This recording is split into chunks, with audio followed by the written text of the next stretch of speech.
Welcome to Crawlspace. I'm Tim here today with Lance. Lance, how are you today? I couldn't be better today, Tim. I'm doing quite fantastic. Our guest that we have on really stepped up. We had him on. The date was Friday the 13th, so we were all very nervous about what might happen, and I think we rose to the occasion here, so the listeners are going to enjoy this one, I believe, and I think the listeners are also really going to enjoy knowing how you are.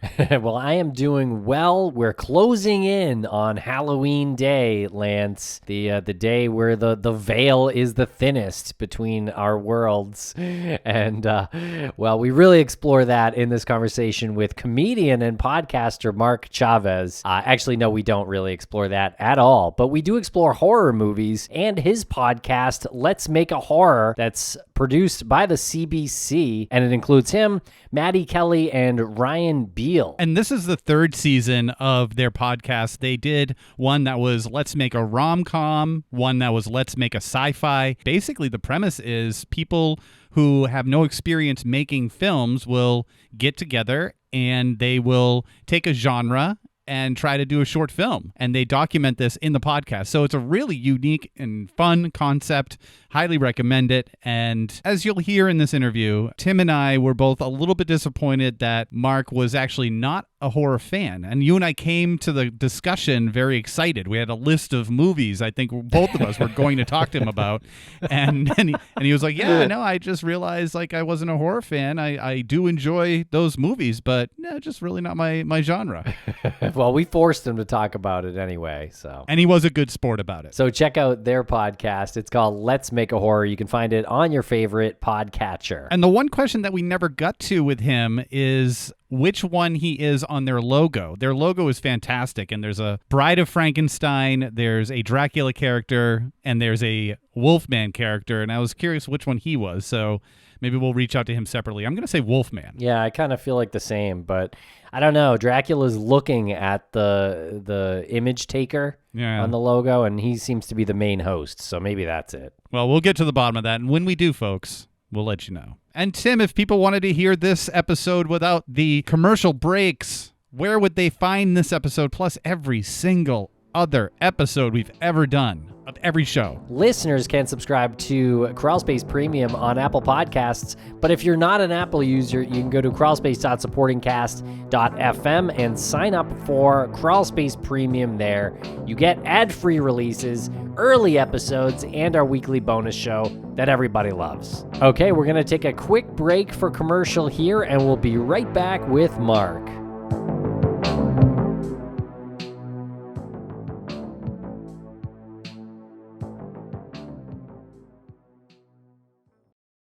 And a thank you to our sponsors. Back to the program. Welcome to the podcast, Mark Chavez. How are you today? I'm doing great. How are you? How are both of you? We're doing great. I can't speak for Tim so much as myself, but I'm assuming he's doing... I'm terrified. Terrified. I'm terrified today, Lance. It's Friday the 13th. I know. What a day. What a perfect day to talk about scary things. Let's do just that. Let's talk about scary things on Friday the 13th in the middle of October, no less. But before we get to all of these things that we're very excited to talk about, who are you? Let's let our listeners know who you are, and you have a really cool show. Yeah, my name is Mark Chavez. I'm a host of a podcast called Let's Make a Horror that just launched a couple days ago. The first episode is out. This is the third season. The first season was called Let's Make a Sci-Fi, followed by Let's Make a Rom-Com. And the concept is three comedians try their darndest to make an earnest attempt at writing a horror short film. Writing and then shooting and making it. We are not experts in the field, so we learn a lot. We talk to a lot of experts, talk to a lot of big players in the horror field, and you can listen to us bumble around. It's kind of a docu-series. It's comedy. Obviously, it's also horror. Very good. Tell me a little bit about your career in comedy. Yeah, I have a weird career, I think. I'm originally from Albuquerque, New Mexico, and I went to university there. I studied writing and theater, and then I started touring a duo called the Pajama Men, myself and a guy named Shanoa Allen, who I went to high school with, actually. We toured around, and that kind of caught fire in an indie way. We did the Edinburgh Fringe, and it did really well, and then we started doing runs on the West End, and we would travel the world. We got a lot of TV and film hits and interest. We wrote a few things. We shot a couple things. We made a splash in that way. And then while we were touring, I had kind of met my now wife and settled in Vancouver, where I do an improv show here once a week called The Sunday Service. I act and write, and I do a little theater. I do TV and film. Been in a few commercials. I've been in too many commercials. I've been in and out of the space for a really long time, about 25 years. And here I am making this podcast with a great company called Kelly and Kelly. We partner with the CBC, who produced this show, and here we are. And you said you started off with let's make a sci-fi. Did this just generate organically out of conversations that you were having with your peers? Well, let's just make a movie. Let's make a rom-com, because I feel like that sentence is said a lot in the creative circles. Let's just do it. Let's make one. The original concept, I think, came from Pat Kelly or Chris Kelly, the two unrelated heads of Kelly and Kelly. They just thought it was a funny idea for comedians to try to be serious about science fiction, because science fiction is inherently it's really easy to make fun of and fun to spoof. And they wanted to get three people who were cut ups, trying to talk seriously about a science fiction idea. But the kind of weird twist is that my co-host Ryan and I were both pretty big science fiction fans. So we were just yeah, let's do this. Our other host, Maddy Kelly, we went into rom-coms next. She has an encyclopedic knowledge of romantic comedy. She's very good at it. And so we had these kind of experts, real fans, making these shows. But the success of Let's Make a Sci-Fi kind of made us move into another genre. Let's try romantic comedy. And I was originally I was well, we can't do romantic comedy. It has comedy in the name. We're supposed to be out of our element here, But I didn't realize how actually out of our element we would be. I thought rom-coms would be easy. And it was there's a formula, but the trick is to not be formulaic, and which is impossible. It was really difficult. I really gained a lot of respect for that genre. And then horror, we came to that without any of us being big fans. And it was kind of because of that we wanted to get into it. And it turned out I was a bigger fan than I realized. I think a lot of people might be fans of horror that don't even realize they are. So how did you come to realize that you were a fan of horror when you didn't know that you were a fan of horror? One of my all-time favorite movies is called An American Werewolf in London. Yes. That's a horror comedy. So I was already, oh, well, that's one of my favorite movies. It happens to be horror. The Thing is so good. And I grew up watching Poltergeist and The Shining. Just these movies that are have big cultural impact. They're horror films, whether they're psychological horror, or bloody horror, monster movies or whatever, they're big. It's a fun genre to look into because there's just so many types of horror movies. The cultural impact of these horror movies, do you think that that's lost on the audiences, the mass audiences, that there is a cultural impact with horror movies because maybe they're not dismissed, but they're categorized as a slasher, and that's pretty much what it is, and they don't get credited for being as culturally significant as say, I don't know why the movie My Left Foot just came into my head, but a movie like that, Where did My Left Foot? Daniel Day-Lewis? Yeah, I don't know. It just popped in. Very dated reference. I love that you pulled that out. I think I was thinking of Severed Bodies, body parts, and that makes sense. Yeah, films like My Left Foot and Born on the 4th of July. These two movies. I think exactly that, and I can only speak for myself because I think the first thing I think of when I think of I'm a horror aficionado is oh, you like blood and guts and gore and you're weird and you should be put in a closet. I think that's part of it for sure, but the bloody part of horror is just definitely a thing. But yeah, I think it is dismissed, and I sort of dismiss it in a weird way where I'm just I don't know, it's horror, it's a cheap filmmaking. Whatever. I don't know, whatever bad thing I can say about it. But quickly, I really learned a lot. And then one of the things about this podcast is we take it really seriously. We really, really, really try. Because of that, we look really dumb half the time. What I like about it is I've always been a proponent of doing something. If one of my examples, I want to get into stand-up comedy, is you have to then go do 5 minutes at a open mic. You can't read a book, you need to do it. And that's what we did with horror. We're we have to make a horror short film. If we think, we could do it, we have to try. It's a lot harder than I thought it would be. Well, you've already mentioned An American Werewolf in London, which was on my show sheet to discuss because I figured we were going to end up talking about like some of our favorites. I had written that down already. So that's one of my favorites. But there is a connection between horror and comedy. Can you tell us a little bit about that from your perspective? It's not as streamlined as I would think it would be in terms of making a short film or making a horror film. But the obvious connection is the tension and release. You build tension, you build suspense, and then you release it in some way. And that's a joke. You do a thing and then you take a left turn and it's unexpected. And the whole jump scare deal with horror is unexpected. You know, an example that was given to us by one of our guests, which I think is a really just kind of streamlined way to describe it, a guy named Gary Michael Schultz. He said, like, you dig it, you know, you're digging in a grave looking for a body, you know, he's like going to pull out this zombie from under the dirt. You pull it out, open the coffin, and it's empty. And then the zombie's behind you. That's a little left turn there in horror. That's almost a joke. I mean, you know, that's just how you write a joke. Like it's the same thing. The challenge is the medium of film and how do you build suspense? That was one of our big question marks. How does this actually work in making films? I think comedy and horror are two sides of the same coin, which is why the subgenre of horror comedy is so popular. Like there's so many great ones. Elaborate on that just a little bit more, because I love the idea of the jump scare being akin to the delivery of a joke and the misdirection. So what did you learn about the misdirection in horror that made it possible for you and your team to produce a moment like that? What are the elements within that misdirection for horror? In making our film, we were like, well, let's do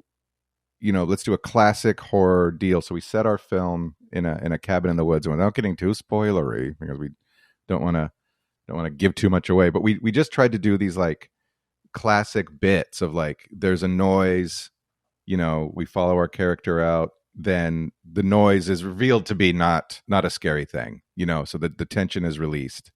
And then you're like, oh, phew. But then that's right where you're ripe to do the actual scare. So we tried that. And I've just looked at a rough cut, and the big takeaway was like, this is not scary, which is really interesting because I didn't think it would be immediately great. But I was like, oh, this just doesn't work. Music is a huge part of it. Like we have to, scoring. We have to put some like real, guiding scoring to like help us, tell us how to feel, which is such a funny, almost manipulative way to go about making anything, like feel nervous now. That's a big thing. And then talking with the editor right when we're done here, and we're going to try to figure out like why, do we need a longer runway into the jump scare? Like do we need to cut to a different, some shot that we don't even know we have, just like throw that in there. Like we have to like really open up and look at everything we've got to try to piece it together, because it's a real puzzle that you don't know until you're watching. I mean, I think, filmmakers, like good filmmakers, have instincts there, and they just know because they can just do it. They're like, well, no, we're going to need this, but we don't. So we have to look at it and then make the corrections. And it's a short film too, right? Mm-hmm. How long is the film? It's too long.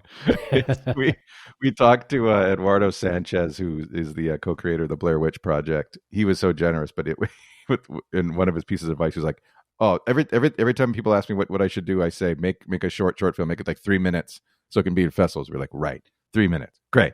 And then our cut came back and it was 15 minutes. Like, okay, we got to cut most of it out. So we're going to shorten it, but I don't think we're going to get it to 3 minutes. There's no way. I think we'll hope for 10. How long was the script? The script is 9 pages or something like that. It was really surprising it came back so long, but we did what we set out to do, which was these kind of like long kind of, the takes are a bit longer than you would think, just trying to build suspension in every way we could. I think we just have to pare that down and really kill our babies and, pick what we want. So Eduardo Sanchez, he said 3 minutes. Mm-hmm. Has he always felt that way? Or is it just like in the age of short attention spans? I might be misquoting it, but what he said was, if you want to get onto the festival circuit, they're more likely to pick these 3-minute films. And the longer they are, like they have to be like the cream of the crop if they're going to do a longer one. So they'll do like a few really short ones, and they'll put like a kind of a banner longer film on. Also because it's the age of TikTok and everything. He was like, and then you can also put it on social media and it can just be there. People can just see it. You'll just have great amount of exposure. With our 15-minute thing, like we put that on and people are gonna be like, no thanks. It's just, they have to like go to it and watch it specifically on a platform. So I don't know. I think that's why. There are a lot of different scenarios that you can script out when you're writing your horror film. Curious why you all landed on the cabin in the woods. That came down to practicality. scary. In talking about our fears, one of the pieces of advice, again from Eduardo, but also from a couple other people, they said, think about what scares you and, go from there when you're writing your horror film, like what actually scares you. The things that scare me, like I would be so scared to be cave diving,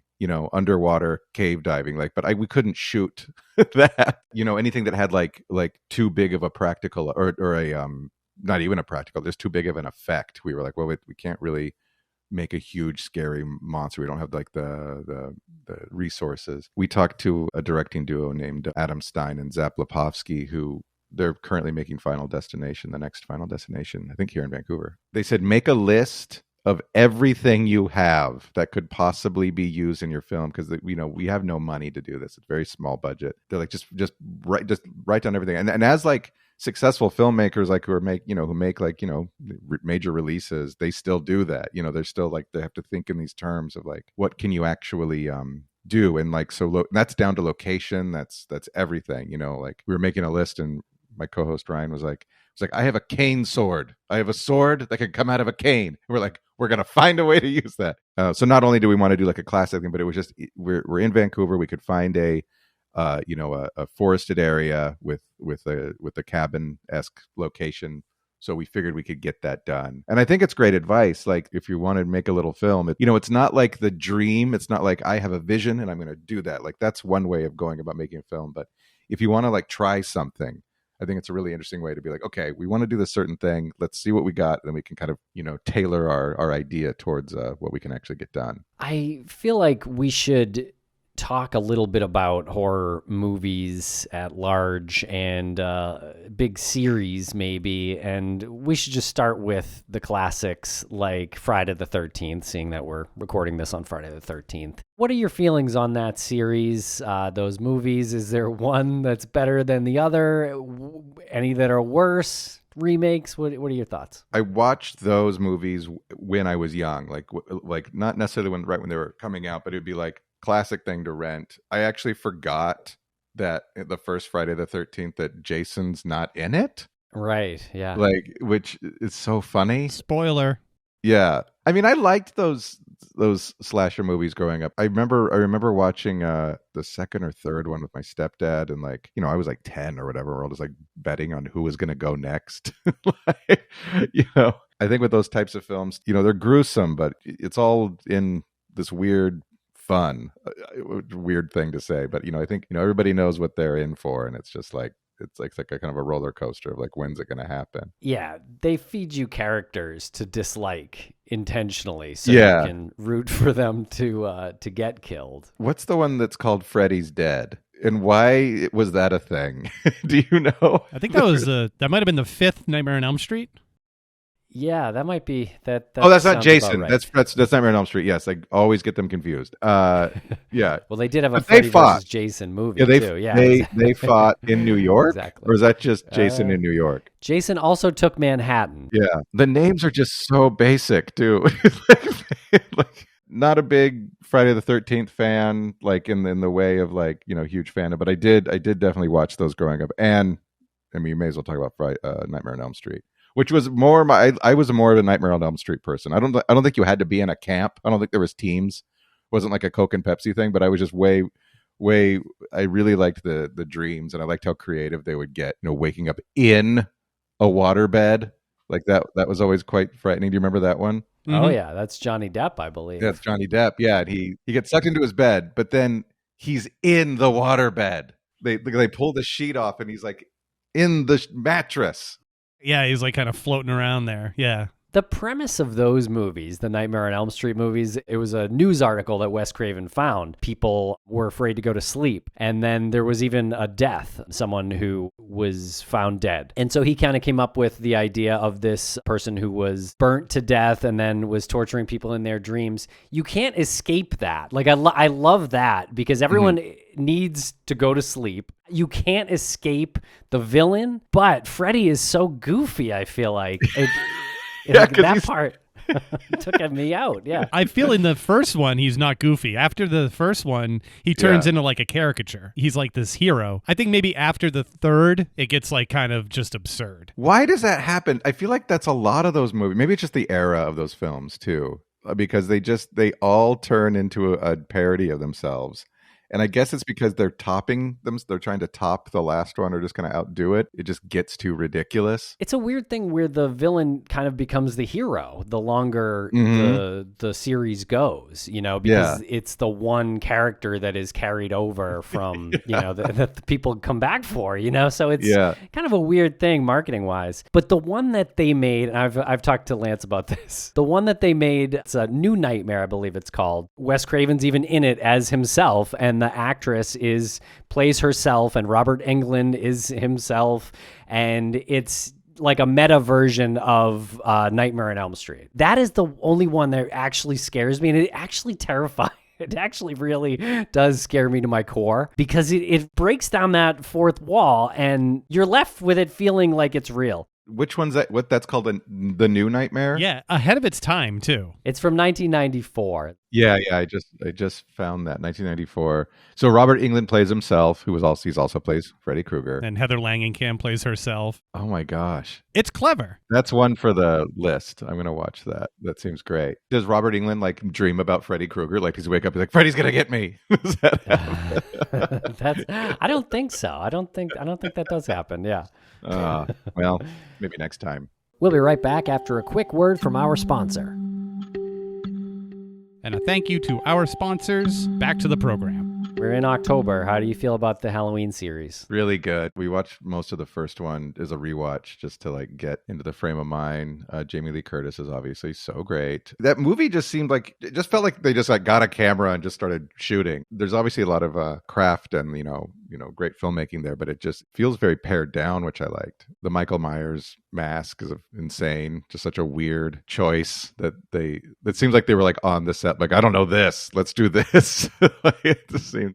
I think you're right. I think you even kind of said it when you said people who start making a film, they have this dream or vision, and it's like this thing that they have in their heads, and this is what it's going to be. But the reality is like so hard and dirty and long hours, and there's so many variables that can just kill your shooting day. And I think that's why I love Halloween. And every time you watch it, it starts to become less of this is a scary movie and more of like a tutorial on how to make a movie and how to get away with mistakes that are so glaringly obvious but overlooked because your content is so good. Yeah. And because you went with your gut and you understood like my vision in the end isn't going to be the vision that I started with. Yeah. The mask, for example, they found the William Shatner mask and painted it white because they needed a mask. If they had just been so set on the vision of what the killer would look like, that would never have happened. They just went with their gut and said, okay, well, just do what we got to do to make this happen. This feels right. Even the title, was supposed to be like the Babysitter Murders or something like that. Oh, yeah, right. Yes. Yeah. And then they changed it to Halloween. This movie would never be talked about if it was called the Babysitter Murders in the way it's talked about now. The music, the Halloween, like that is just the most perfect horror soundtrack you could. The motif, I guess. It's amazing. It's so good. And John Carpenter was probably just like, let me tool around on the keyboard for a little bit. Yeah, I have 2 notes. Let's see what I can do with them. I have 2 notes. Hopefully I'll put them in the right order. Hopefully this will work. And it did. But no, you're right. You're hitting on something there. Like the simplicity of the notes in that theme, the Halloween theme. And really that story is very simple. It's about a guy who really doesn't have much backstory. Like we know a little bit about how he got where he got. We know what happened from the first scene when he was a kid, but we don't know why he killed his sister. And we never learn that. Right. Yeah, there's something that's unnerving there about evil, I guess. It's almost like a truth about humanity that's stuck into the movie Halloween. We had a guest on, I think it was Matt Gorley, who he went through the whole chronology and then like what's canon and what's not of Halloween. And it's very confusing. Like there's Halloween and then the second one was like, okay, this is happening. And then the third and fourth ones were like, they threw a bunch of stuff out the door and then they came back. And then like the remakes now are only, or the reimagined versions now are only allowing for the first film to be canon. Right. Like they don't take it. Do you know this? Can you take us through it? Well, yeah, I mean, we've talked about this before. It's super impressive that an extremely low budget horror movie can be produced and made and be a wild success, and then the sequel is like the continuation, it's literally the same night. The third one, so here's the first like reinvention. So Michael Myers is out. It's a completely different story about this image on the television that's broadcast to children to make them into maniacs. There's no Michael Myers. And then you wait like 10 years from the original. So in 88, they come up with the fourth one, which is a continuation of Michael Myers. And then a bunch of bad sequels follow. And then there's a reboot with Rob Zombie. So the first Rob Zombie Halloween is actually quite good. It really is, yeah. Then the second one's garbage. You wait a bunch of time, and then you have the second reboot to it. So I don't know, Tim, would you say that Halloween 4, the original one, was a reboot because they needed to reboot the story? No, I wouldn't call that a reboot. Yeah, I think that's just a sequel that they did skip Michael Myers in part 3, so he's just kind of not there. It's a weird take in part 3. But 4 and 5 are also kind of weird. Those are the Danielle Harris ones where she's like a little kid and has like the connection with him, the telepathic connection with Michael Myers. Whole storyline is terrible. The first new one was really good. The second two, Halloween Kills and Halloween Ends, no good. First Rob Zombie, very good. But I think you have to throw out that one if you're trying to like get the actual order of movies, you know. I totally forgot about the Halloween H2O where they bring Jamie Lee Curtis back, right? Which was after all of the good. bad sequels to the original, and then they were like, well, I don't want to say reboot, but let's breathe new life into this by bringing Laurie Strode back. Then it was almost like, okay, well, the story's coming full circle. They killed her in like the one after H2O too. Like I feel like she was dropped off like the asylum roof. I feel like in one of those movies. Yes.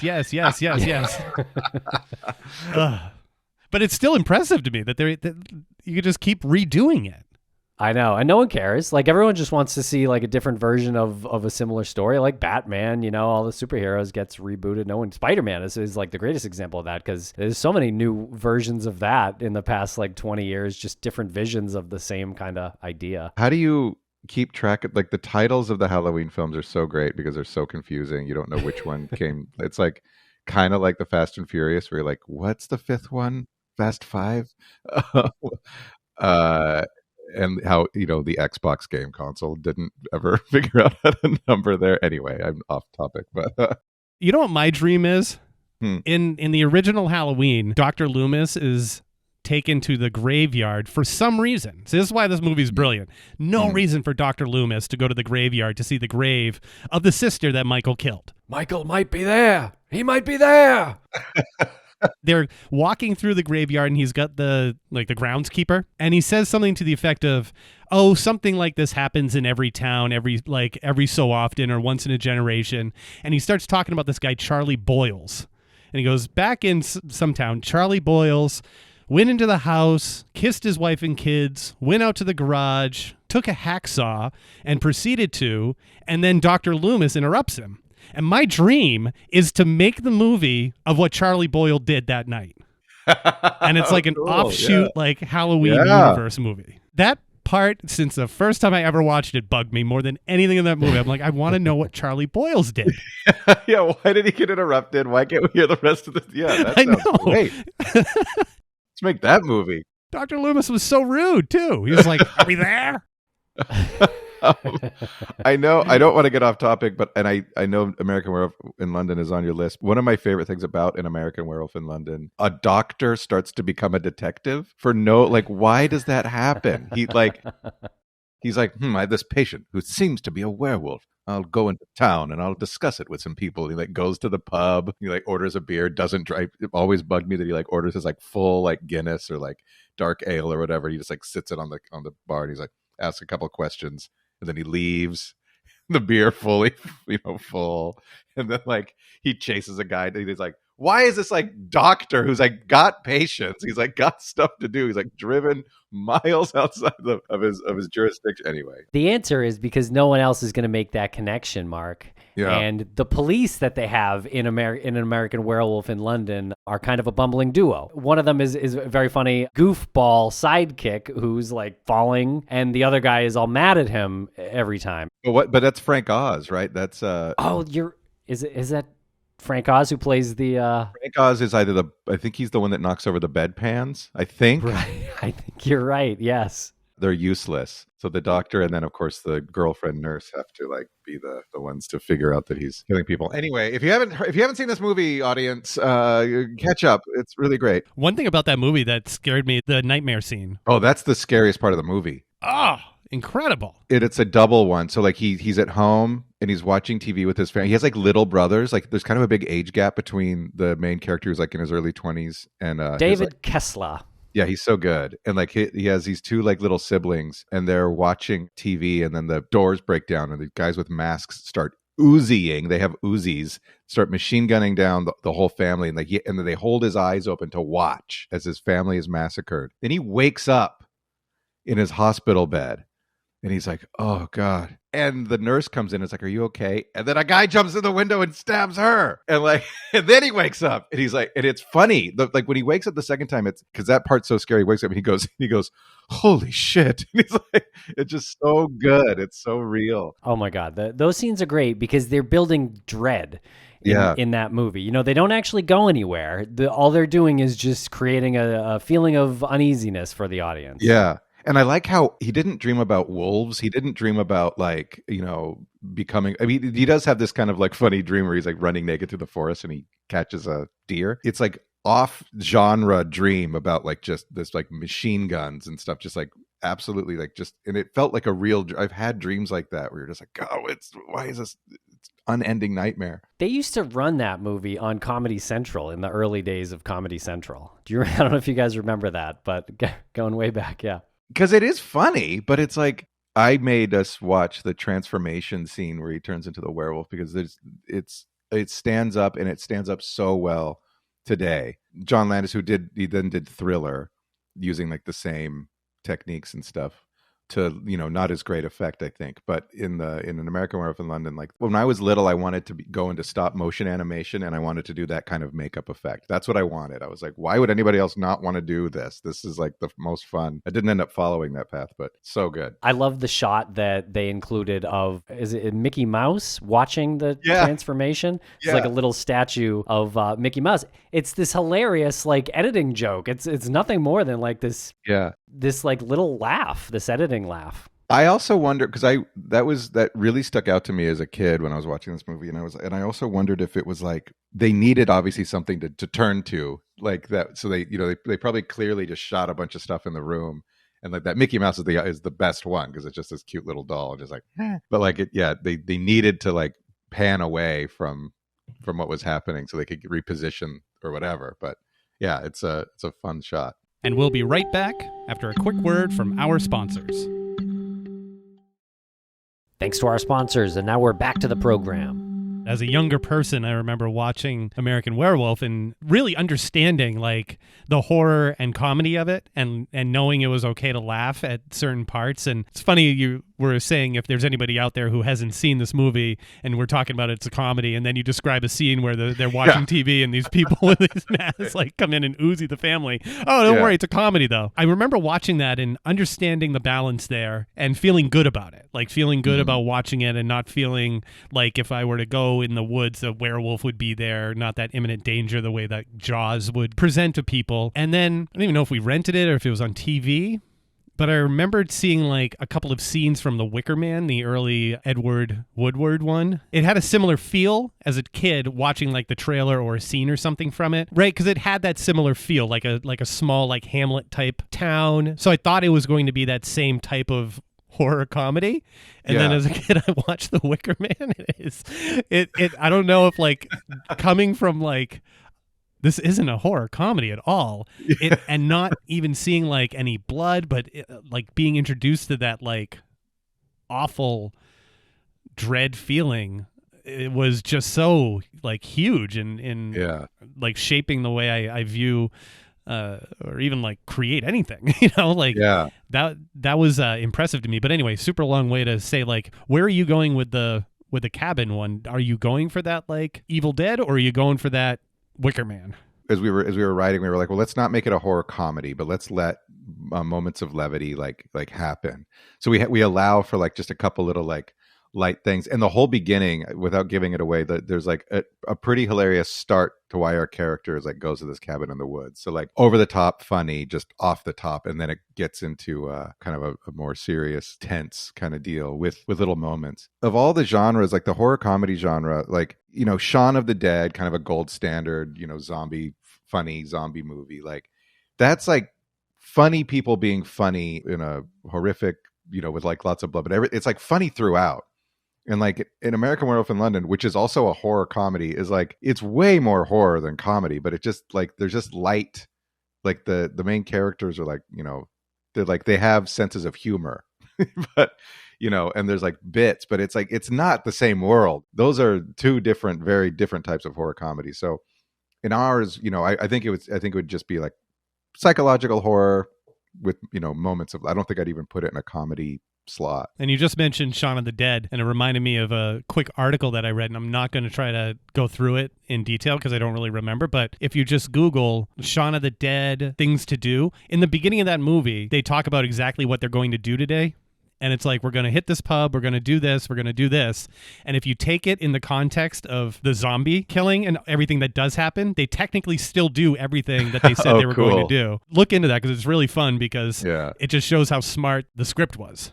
Yeah. Oh, that's great. I love that stuff. I love that kind of rewatch kind of a game you can do. What else is coming up after Let's Make a Horror? Have you guys chosen another genre? Oh, I don't know. You can help us think of this. I'm really, if, you know, this is all in success and if we get to keep doing this fun show, but I would, I want to do a game show.